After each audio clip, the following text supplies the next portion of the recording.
The Final Fantasy games always felt like they were intimidating for me. Playing for dozens of hours and dipping your toes into an experience that sucks you in so deep that you almost can't escape, but it always seemed a bit overwhelming making the commitment to what these stories have to offer. JRPG fans love these games filled with massive amounts of lore, character building, and touching moments. But for many on the outside looking in, the lengthy playtimes and the turn-based combat felt like a bit of a slog. For me, my first Final Fantasy was 13 and I enjoyed so much of it despite it having a few flaws here and there. Learning the combat system and seeing how these characters came together was an experience that showed me exactly why this series was the gold standard for JRPGs. However, there's been a big stir lately about the state of the series as well as a major shift in the gameplay mechanics. No longer are these games turn-based as they delved deeper into the realm of action titles. Final Fantasy 15 and 7 Remake keep the beautiful storytelling that the series is known for, while also starting to take notes from games like Kingdom Hearts when it comes to combat. Fans have spoken out claiming that this no longer falls in line with a true Final Fantasy game, and it got me wondering if that's actually the case or not. So today we're going to be digging into the newest game in the series, Final Fantasy 16, and answer the question of whether or not this is the right path, or if it's ruining the roots of the series. Now, I've heard plenty of complaints about the combat system and how weak the exploration is, and I've also heard negative things about the characters and how boring or empty they can be. If one thing's for sure, it's damn near impossible to please all the fans in a series with a massive amount of variety. And it's actually funny seeing people who complained about the 13 trilogy and 15 coming together and shitting on 16 now. While 13 had its problems with being too linear, they love that it's more of a JRPG than 16. And then with 15, that may be a mess all of its own, but the connection between the Rich Boy Squad was different from what we see from traditional parties, to say the least. Because in 16, there's not much of a party than it is having people follow you at different points of the plot, but at least you can count on Torgal being there for 90% of the game. With Final Fantasy 16, I see the main concern being about the complete change in genre. It's obvious to me that everyone has their own idea of what a Final Fantasy game should be, and it's obviously hard to please every single fan. For every person who thinks this series should stay turn-based, there's also those who love 14 because it's an online MMO. So they should be pretty used to discourse from just about every corner of the fanbase by now. Regardless of what anyone thinks of Final Fantasy 16, my opinion is that it is a very refreshing and different take on the series. We start off following the story of Clive and his journey to find the person who destroyed both his family along with his kingdom. We see him rise up from being a soldier marked with the symbol of those who wield magical talents. These are called bearers, and they're looked down upon by everyone else just because of their skills. Even babies who are found to be bearers will be cast out of their towns and placed into servitude. At some point, Clive ends up meeting Cid, who works to free bearers from the chains that bind them. Fun fact, by the way, every Final Fantasy besides the first game and 7 Remake all have a character named Cid. Just thought that was interesting. But anyway, the entire plot uses themes of slavery, freedom, and class to push through every inch of this world. You'll fight against royal armies who want to keep their own versions of peace and stability. You'll face massive opponents whose power can rival those of gods. And you'll find out all the mysteries behind the tragedy that left Clive a broken man with nothing but death along his path. With themes this serious, it's no wonder why there's so much of a darker tone here. And trust me, the mature rating on this game is absolutely earned. I don't think any other Final Fantasy has as much swearing and themes of death as this one does. In every chapter, you'll come across dead bodies of soldiers, monsters, and bearers. Surely enough, you'll also be slaying plenty of enemies, both big and small too, and the effects are heavily felt. Since the tone of this game is rooted in poverty, slavery, and bringing down empires, it's nice to see that it's able to take a darker path. And some may see it as trying to be too edgy, but I say it's making things feel more real and raw. There's also dirty jokes sprinkled in here, and although it's sometimes a bit corny, it's funny seeing it come from the series. Just this very morn, I found him with his nose buried in my nuts. Most importantly, they go to the lengths of adding nudity and sexual tension into the mix too. Not enough to be anything hardcore, but still taking advantage of that mature rating the best that they can.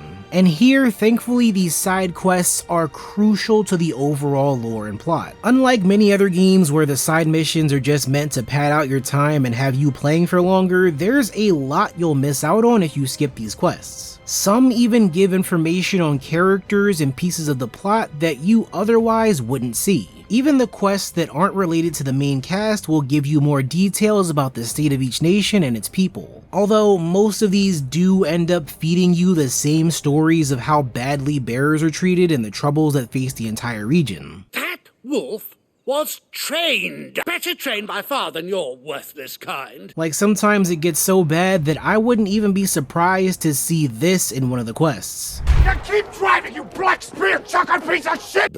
Going from turn-based to where we are now feels somewhat odd, but personally I'm not complaining, because I'll take an action RPG over the turn-based stuff any day of the week. But I can still see why people are a bit frustrated by the series' main titles moving further away from its roots. Obviously, there's plenty of Square Enix RPGs to choose from if that's really what you're after, so that's why I'd say I'm not too pressed about it. Seeing how most of the other major AAA games that you hear everyone talking about these days are these massive open-world RPGs with tons of action-packed gameplay, it just makes sense for one of the best-known RPG series to throw their hat in the ring too. While I do appreciate them taking a major leap further into the hack and slash formula, I don't think it's quite as polished as the staples of the genre. A majority of the best ones have their own unique flair and style that adds to the epic fights that take place. And while Final Fantasy XVI clearly dominates with its focus on the massive icon battles, some of the other parts do struggle a bit until you've played for a few hours. In the earlier sections, you're not given a ton of variety during combat. You start using the power of fire, and it's not terrible, but it's very lacking when your moveset is limited to a basic combo system and 2 magic attacks. It's not until about 10 hours in before you start to unlock some insane abilities that change things drastically. Because when you get your second and your third icon abilities, that's where things start to get really spicy. Swapping between your different powers to execute combos both long range and close up was nothing but satisfying. Each icon will have unique abilities of their own, and every one is going to be better or worse depending on your personal playstyle. So while the power of the Phoenix allows you to get in close to your enemies with a teleport, the power of Ramuh will instead allow you to fire bolts of lightning.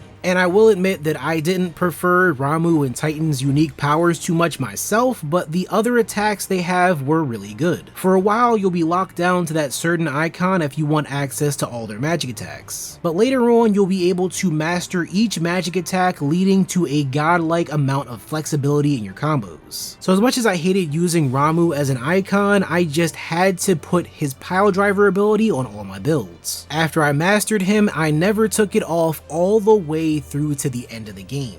No matter what icon ability I used, some of these moves became a staple of my flow. And it's still a shame that it takes a while for the combat to open up this much, but the level of creativity was very well thought out. The obvious comparison many people have made is with Devil May Cry, since they both have a combat system with decent options for combos. And while that may be true, I think it's hard to straight up make that comparison because outside of combat, Final Fantasy XVI is nothing like Devil May Cry. Remember that no matter how much this game is moving closer into the action genre, it's still a Final Fantasy game at heart. While other action titles tend to have very shallow plots and are filled to the brim with non-stop action sequences, Final Fantasy XVI takes the slow and steady approach. After my first 5 hours, I was patiently waiting to see the combat open up since it does take a while for it to get more complex. But again, this is still a Final Fantasy game first. You'll be faced with plenty of cutscenes and dialogue that Devil May Cry would never be caught dead doing. And it's all for a great reason too, because you'll want to immerse yourself in everything that takes place here. But without a doubt, there's one mechanic that seems to have carried this game not only with the marketing, but also through some parts of the plot. And that's the large-scale icon battles that are nothing short of heart-racing. Even though that may not always be the best thing. To me, it just felt like a Godzilla movie. Like, have you ever watched a Godzilla movie and been totally interested in the parts that focus on just the humans? Oh, look at that, me neither. As engaging as the regular combat can be at times, I won't lie and say that they they rarely came close to the type of hype that I got while playing as Ifrit. And yeah, you're not given as much variety in the moves that you have, but that doesn't even matter. Being able to become this giant fiery beast is a natural part of the story that only takes place during major boss fights. But you always know that when Ifrit comes out, shit is about to go down. Without spoiling much, you'll unlock even more abilities for Ifrit as you get further into the plot, with some of these battles also adding powers that can only be described as godlike. Although these sections are probably the most simple, it's clear that the devs had a good idea of the feeling that they wanted the players to get when playing Ifrit. It gives me this vibe that they put the spectacle of these fights as a central focus. These are the moments where your adrenaline really gets pumping. For most of the stylish action games out there, the best parts are the moments that have fast-paced cinematics and large-scale battles. I talked about Bayonetta 3 earlier this year, and we already discussed how the addition of kaiju fights changed the entire vibe. It gave me this powerful feeling and added so much more fun to the experience. Because at the end of the day, who doesn't love seeing some earth-shattering combat? That's where I believe that Final Fantasy XVI succeeded extremely well in delivering that feeling. Some parts may be a little bit lame sometimes with some super predictable QuickTime events, and even some of the animated sequences felt a bit slower than I'm used to seeing, but for the level of detail in the animation and graphics, it still came through feeling powerful and even heartfelt when needed. Regardless of how you feel about Final Fantasy XVI, the people who are responsible for its creation are the ones who seem to have a very good understanding of their choices. The lead producer and directors all agreed that games these days are catered to action games where things are happening in real time, rather than needing to select options and wait patiently as the battle progresses. Naoki Yoshida specifically talks about the audiences preferring games like Grand Theft Auto because you press a button and the character acts accordingly. He also talks about how the overall revenge plot just fits better when you're able to physically take out Clive's rage on enemies. And it does make a lot of sense that people would rather fight themselves than to take turns back and forth like we've been used to for so long. Hiroshi Takai and Ryota Suzuki, two of the game's directors, had pretty much the same thing to say about it. They're obviously trying to get as many people as possible into the world of Final Fantasy, and this is the best way to make that happen. They're moving away from creating traditional JRPGs and aiming for the realm of action RPGs instead. And I've seen that for many people, this is shockingly their very first Final Fantasy game. And it's no surprise that this many people will be interested with how much all the marketing focused on the epic scale of the icon battles. Using these beautiful graphics to create flashy and cinematic fights aligns perfectly with almost every other AAA game that ends up being a top seller. What's very clear is that Western audiences have majorly influenced the direction of gaming in the industry lately. We've been seeing more games get released that are focused on action, combat, and violence, and that tends to be a majority of what sells so well. Even looking at the Game Award winners over the past decade, more than half of those are action titles in one way or another. So it's no surprise that Final Fantasy is moving in that same direction to capture what audiences seem to be craving more and more year after year. So for those reasons, I think it's going to be fun seeing how these developers work around the series to create even more complex battle systems going into the future. When there's other games like Fire Emblem Warriors mixing together strategy mechanics with the horde fights, I think it's only a matter of time before the barriers between turn-based and action are blurred even more. And luckily, we will be seeing more from Final Fantasy XVI in the future through updates and DLC. Hopefully we get some more information on that soon because I am totally looking forward to it. But let me know what you think about Final Fantasy XVI in the comments. Do you wish it was still turn-based? Did you find the icon battles to be more interesting than the regular combat? I'd love to hear what you all think. Subscribe for more videos just like this one, and I'll see you all in the next video.